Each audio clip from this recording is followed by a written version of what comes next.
हम्म। लो। ये क्या है? समझ में नहीं आ रहा है, झाड़ू लगाना है। बड़ी अजीब औरत हो यार।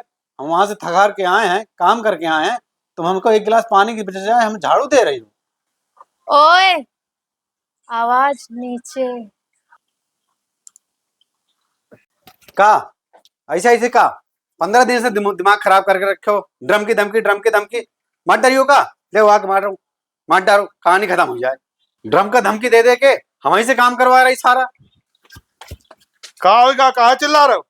अरे भैया, ये बदतमीजी कर रही है हमसे। कुछ नहीं भैया, रील बना रहे हैं। अच्छा, तो ड्रम पे वीडियो बना हुआ जा रहा है। तू पाछे की यहाँ मजाक के पड़ी है। कोई मदारी बाप से पूछो जो जवान लड़का खो दे। हाँ, वो छोटी बिटिया से पूछो जो बाप खो दे। तुम जो है रील के खातिर, व्यूज के खातिर मजाक उड़ाए पर बताओ। अरे आओ कोनो विषय में वीडियो बनाओ ना। यो वीडियो नहीं बना सकते हो। ऐसे वीडियो बनाओगे तो उनका जो इधर उल्टा सीधा काम करे उनका दंड मिले।